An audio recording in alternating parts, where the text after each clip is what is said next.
मैं सिर्फ नागरिक नहीं, अपने शहर की आत्मा हूँ। 2014 की मासूम कशिश के गुनहगार को सुप्रीम कोर्ट ने सबूतों की कमी बताकर छोड़ दिया। राष्ट्रपति से उसको फांसी की सजा सुनाई गई। उसके बाद हाईकोर्ट गए, हाईकोर्ट 2020 में फिर फांसी की सजा सुनाई गई। परंतु जो सुप्रीम कोर्ट का निर्णय है वो निर्णय सिर्फ सरकारी वकील के गलत पैरवी से हुई है। यह न्याय नहीं, विश्वास की हार है। यह राजनीति नहीं, सम्मान की लड़ाई है।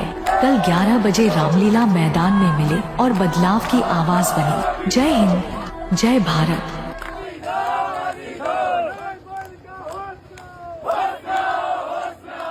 आप सभी को मेरा प्रणाम। उम्मीद है आप सब अच्छे होंगे। आज मैं बात करने वाली हूँ बहुत ही ज़रूरी, बहुत ही एक विषय में, जो कि इसमें बात करना बहुत ज़रूरी है। तो हम बात को ज़्यादा नहीं घुमाएंगे, हम सिंपल टॉपिक में आएंगे। वो टॉपिक आप जानते ही होंगे कि सन 2014 में एक ऐसी वारदात हुई थी उत्तराखंड के अंदर, पिथौरागढ़ के अंदर। उत्तराखंड में पिथौरागढ़ है, वहाँ पे एक ऐसा केस हुआ था नन्ही परी के साथ, जिसका नाम कशिश है। आप जानते होंगे 2014 में उसके साथ इतनी गंदी हरकत हुई है जिसको मैं बयां भी नहीं कर सकती हूँ, कोई शब्द भी नहीं है। तो उस बच्ची के साथ वो सब चीज़ें हुई और उसको मार दिया गया, उसकी हत्या की गई। उसके जो दोषी थे, जिन्होंने इस चीज़ को अंजाम दिया था, उनको कैद हुई थी और अब देखने को मिल रहा है कि वो बली हो चुके हैं। क्या ये सिर्फ हमारा भारत का कानून में ऐसा है? क्यों हमारी सरकार उन दोषियों को सज़ा नहीं देती है? क्यों ये वारदात बढ़ती जा रही है? क्योंकि सरकार ही लापरवाही करती है, क्योंकि कानून ही सख्त नहीं है। आप देख रहे होंगे आज वो बली हो चुके हैं, वो आराम से घूम रहे हैं, आराम से खा रहे हैं, आराम से पी रहे हैं। और जो निर्दोष बच्ची थी, मासूम सी बच्ची थी, जो कि 7 साल 8 साल की बीच में जो बच्ची थी, उसके साथ इतना कुछ हुआ और उसको जान से मार दिया गया, उसकी हत्या कर दी गई। क्या कसूर था उस बच्ची का? और आज भी उसके माँ बाप न्याय के लिए लड़ रहे हैं।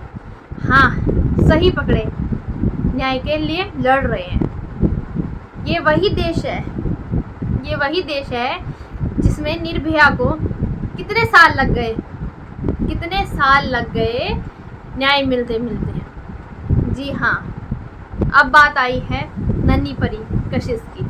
तो क्या उस पर भी इतने साल लग जाएंगे? लग ही गए हैं। 2014 से 2025 तक भी उसको न्याय नहीं मिल पाया। अभी पता नहीं ये कब तक चलेगा।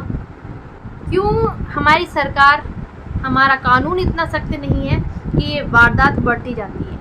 मेरे ये समझ में नहीं आता क्यों एक के बाद एक ये चीज़ें बढ़ती जाती हैं, ये रुक नहीं पाती है, कोई सज़ा ऐसी नहीं मिल पाती है, और क्यों लोग ऐसा करते हैं?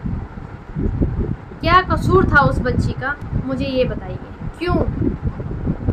भले ही क्योंकि हमारी जो समाज की सोच है वो ये हो गई है कि बस हम बेटी पे फोकस करते हैं, बेटी को पराया घर जाना है उसको समझाओ, पर हम बेटे पे फोकस नहीं करते हैं। तो मैं ये चाहती हूँ कि मेरा बेटा सीखे, इन चीज़ों को देख के फील करें कि हाँ यार क्या होती है, ये चीज़ें क्या हैं, ऐसा नहीं करना है, ये गलत काम है। यही तो हमें अपनी जनरेशन को सिखाना है। ये उल्टे उल्टे जो काम हो रहे हैं, जो ये उत्तराखंड में भी मतलब सुनने को नहीं मिलते थे, वो चीज़ें आ गई हैं सामने। तो उन सबको हमको दूर रखना है और सोच बदलनी है ऐसे लोगों की कि भाई ऐसा करोगे तो तुम्हें दंड मिलेगा, तुम्हें इतनी बड़ी पनिशमेंट मिलेगी, तुम सोच भी नहीं सकते हो। तो ये हम सबके सपोर्ट से होगा दोस्तों, ठीक है? ऐसे नहीं आपने इग्नोर कर दिया, आप कमेंट ही नहीं करते हो ये चीज़ें इस वाली वीडियो में, तो प्लीज़ आप ना करें। आपसे हाथ जोड़ के निवेदन है कि कमेंट ज़रूर लिखें, और हो सके तो आप भी वीडियो बनाओ कशिश के लिए, नन्ही परी के लिए, क्योंकि ये एक शर्मनाक हरकत है और जिसकी कोई माफ़ी नहीं है। उन लोगों को माफ़ नहीं करना चाहिए, उन लोगों को फांसी की सज़ा होनी चाहिए और जल्दी से जल्दी होनी चाहिए।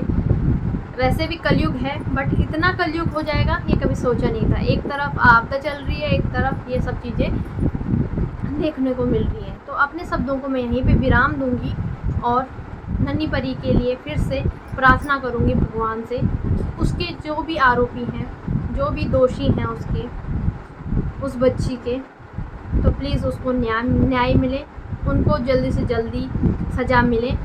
और आप लोग ऐसे ही सपोर्ट बना के रखना अपना, ज़्यादा से ज़्यादा शेयर करना और आप भी वीडियो बनाना इस पर। और ये टॉपिक रुकना नहीं चाहिए जब तक बच्ची को न्याय नहीं मिलता। जय हिंद, जय भारत, जय उत्तराखंड।